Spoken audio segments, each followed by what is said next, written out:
Avant de parler de mon circuit touristique, il est important de comprendre qu'est-ce qu'est l'Ukraine. Alors, laissez-moi vous amener 100 ans en arrière. Monsieur, bonsoir. Защита людей, 9 которые на jours протяжении après 8 l'accident лет de la centrale подвергаются nucléaire de Tchernobyl, les издевательствам и soviétiques ont pu voir à la télévision les premières images de la centrale. Au tournant du 20e siècle, le territoire ukrainien est divisé en l'Empire russe à l'est et l'Empire austro-hongrois à l'ouest, deux puissances qui représentent chacune à leur manière l'identité culturelle et linguistique de l'Ukraine. La révolution russe de 1917 ouvre brièvement une fenêtre d'indépendance avec la proclamation de la République populaire ukrainienne. Mais l'armée rouge reprend rapidement le contrôle du territoire et intègre l'Ukraine de force à l'Union soviétique en 1922, mettant fin à cette courte expérience de souveraineté. C'est dans ce contexte de domination soviétique que les années 1930 constituent la période la plus sombre de l'histoire moderne ukrainienne. Staline provoque délibérément une famine à grande échelle en imposant des quotas de récision de céréales impossibles à atteindre. En 1932 et 1933, ce génocide par la famine tue entre 3,5 et 7 millions d'Ukrainiens. La même décennie voit l'élimination systématique des intellectuels, artistes et dirigeants politiques ukrainiens lors des grandes purges staliniennes, décimant une génération entière et anéantissant toute forme de résistance organisée.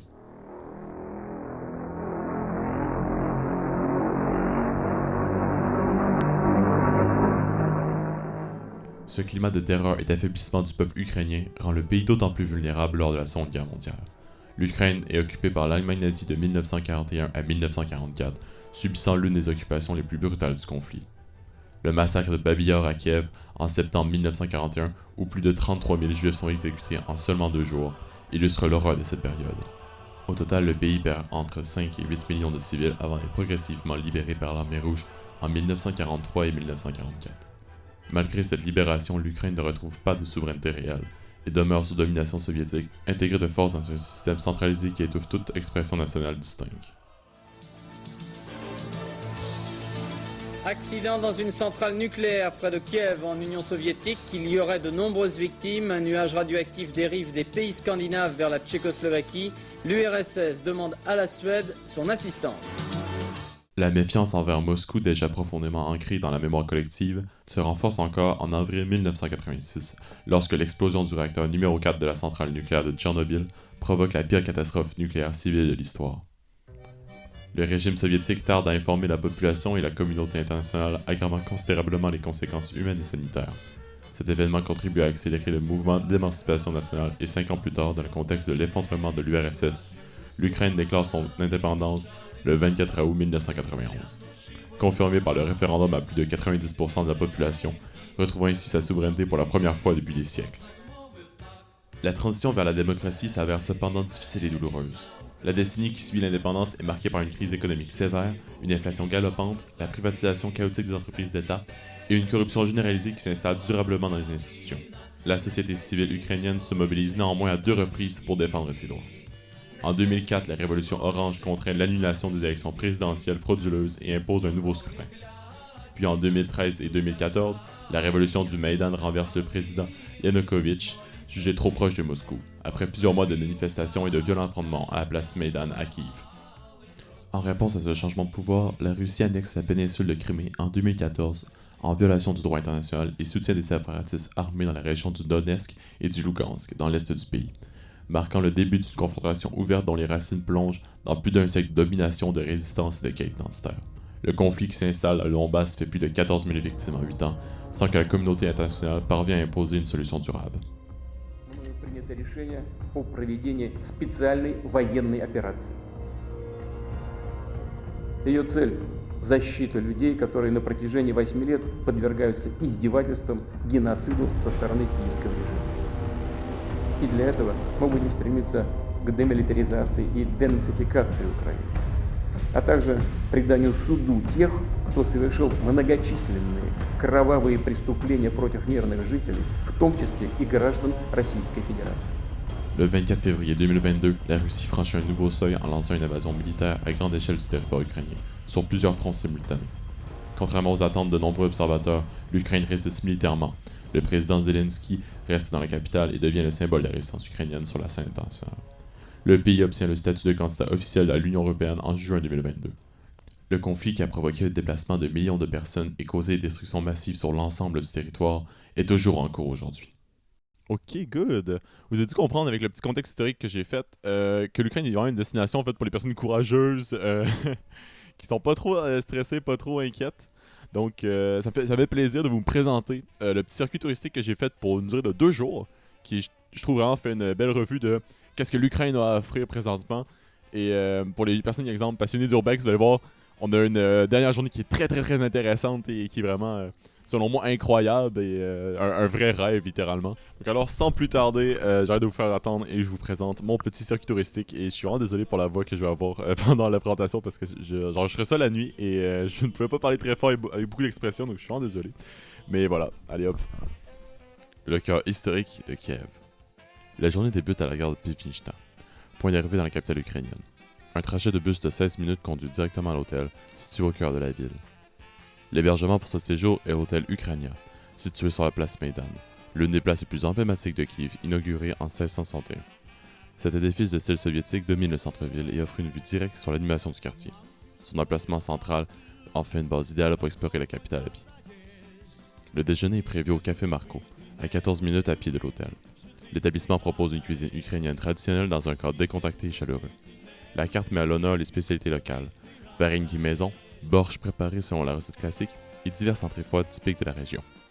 Les portions sont généreuses et les prix sont accessibles, ce qui en fait une adresse appréciée aussi bien des habitants que les visiteurs de passage. À seulement 3 minutes à pied se trouve la cathédrale de Sainte-Sophie, incontournable de tous séjours à Kiev. Fondée au XIe siècle sous le règne de Yaroslav le Sage et inscrite au patrimoine mondial de l'UNESCO, elle est l'un des monuments les mieux conservés de l'architecture byzantine en Europe orientale. L'intérieur abrite un ensemble exceptionnel de mosaïques et de fresques datant de la période médiévale, dont la célèbre mosaïque La Vierge orante dans l'absinthe centrale. Le site comprend également un clocher du XVIIIe siècle, offrant un panorama sur les toits de la vieille ville. La visite permet de mieux saisir l'importance historique et spirituelle de Kiev, comme berceau de la civilisation slave orientale. Pour dîner, le restaurant Klukva et Brukva, à 6 minutes à pied, propose une cuisine ukrainienne de saison, mettant en valeur les produits locaux et les recettes régionales. La carte change selon les saisons et privilégie les légumes de terroir, les champignons sauvages et les viandes préparées selon les méthodes traditionnelles. L'établissement est apprécié pour la qualité constante de ses plats et son atmosphère conviviale, adaptée aussi bien pour un repas en famille qu'entre collègues. Après le dîner, à 26 minutes à pied, le musée Kainenko propose une collection d'art européen et oriental de très grande qualité, incluant des œuvres de maîtres flamands, des icônes byzantines et des pièces archéologiques provenant du Proche-Orient et de l'Asie. Installé dans une demeure bourgeoise à la fin du 19e siècle, le musée offre un cadre particulièrement soigné qui complète avantageusement la visite culturelle de la journée.